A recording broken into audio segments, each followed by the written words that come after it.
Chapter 31, Beacon. So it's agreed, I said, counting the raised hands, and it's unanimous. Tonight, after dinner, we will send out 2 search parties to look for the beacon. Fatima will lead one using yards as distance. Pavel will drive that digger. Pavel nodded. Elena will use miles. I felt a twinge of sadness and fought to hide it. I hoped it was miles.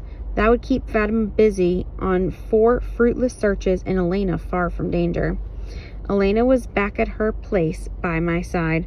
She had her arms crossed and a severe look on her face as she said, "If you find the beacon, do not touch it.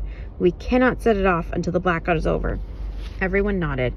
And Therese has proven she can drive, so I suggest she follow me with Nazim and Julio in the cockpit, Elena said. It'll be tight, Nazim said. Not with your skinny butt, Julio said. Or both of your big heads, Therese said. But if you agree to keep quiet, I can show you how a digger works. Julio and Nazim closed their lips tight. I made eye contact with Alec. He was keeping quiet and nodding along. Good. That meeting broke up. That went pretty well, Elena said. Nice job. She gave me a very light tap on the arm. Ouch, I said. She laughed, and it was nice to hear that sound echo in the room. I had another great idea, she said. I'm going to take Darcy along with me. She's been so sad since Finn died. That's a great idea. Don't forget to take Friendly, too. She gets mad if you ignore him. She nodded. I had to fight the urge to say goodbye to Elena, to hold her hand again, to feel her head on my shoulder one last time, but I needed everything to appear normal, or as normal as anything could be. So I guess we are back to being a pretty good team, I said. She nodded. Can we go for a walk? She asked. My radar went off. Had I done something? Tipped her off in any way? I did actually promise to give Alec one more quick lesson in digging driving, but I just couldn't leave Elena with the memory of me saying no to her. Okay, I'd love to.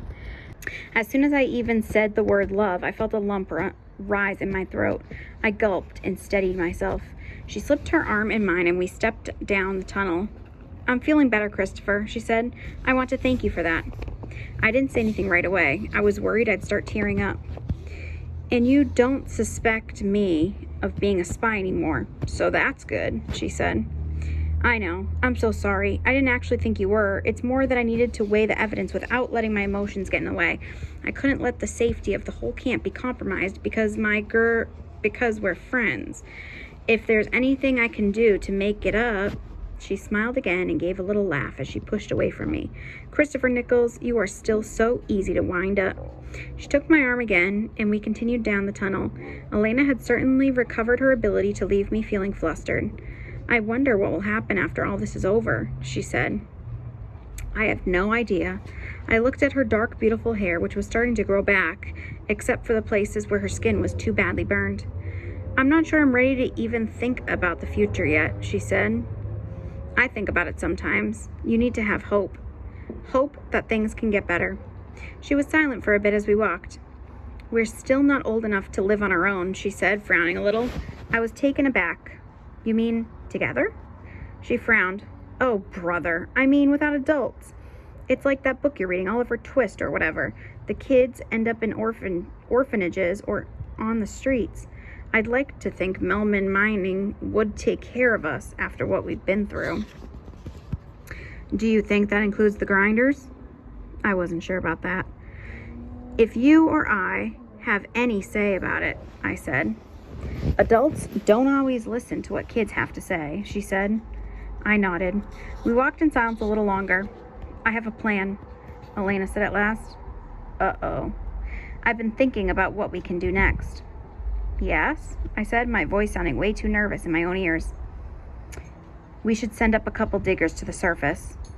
I gulped, but managed to squeak out, okay. Not to attack, but to dismantle the bombs and the landers set outside the core scraper. Phew, that's interesting. I have a pretty good idea where they are. They didn't spend a lot of time trying to conceal them, and I did a walk around before I snuck back into the building. You think if we can dismantle those bombs, it doesn't matter if the landers leave? I said. Exactly. They can't reach us underground. They might be able to drop bombs on the reservoirs and some of the buildings, but they don't totally destroy the infrastructure that way. We can survive and then fire the beacon. It was actually a pretty good plan, but for one obvious thing, none of us could defuse a bomb. But I didn't want to argue with Elena. I think it's a good plan. We'll call a meeting tomorrow and map it out with the others after your team and Fatima's find the beacon. You mean after my team finds the beacon? She smiled. I wasn't aware it was a competition. She gave me a grin and poked me in the chest. I think she and I compete for everything. I gave a nervous laugh. I guess at the very least, it would be nice to be on the surface. She nodded. I'll lead the team. I'd like to see the sky again. We reached the garage. Alec was already waiting there, sitting in the cockpit of his digger and trying to memorize each button and screen. He didn't give away any sign of emotion, any sign he and I were planning to leave.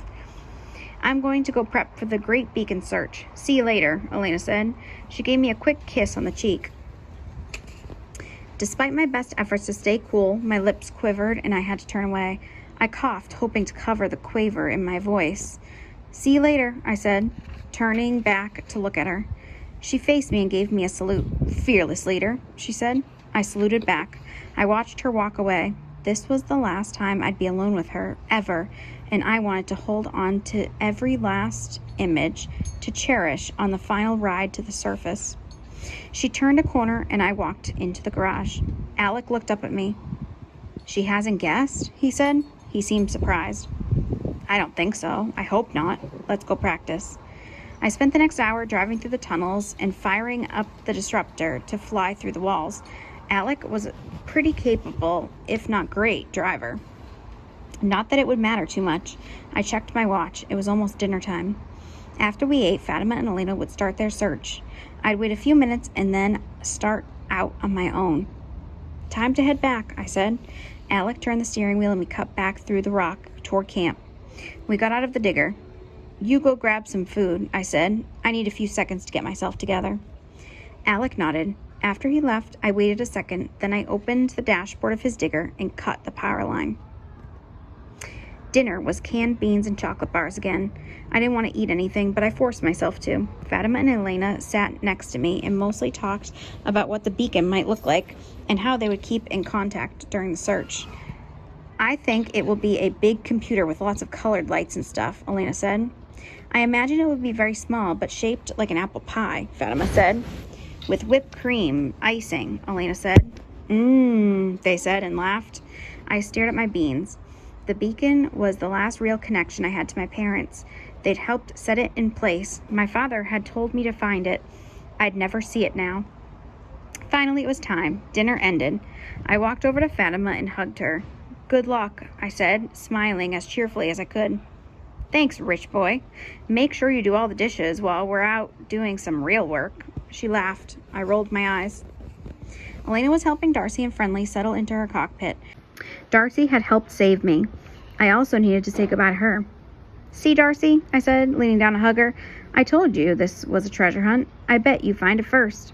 She didn't say anything, but looked past me to wave goodbye to Maria. Then she held Friendly's bandaged paw and stared straight ahead. I stood back up and smiled at Elena. You stay safe, I said. Okay. Looking for a beacon? I'll try. You stay safe sitting back here reading your book. Will do. I hugged Elena a little bit longer. I hoped she didn't notice, but I couldn't help myself. She climbed into her digger, closed her hatch, and then led the mini caravan of diggers out to the opening of Tunnel 1.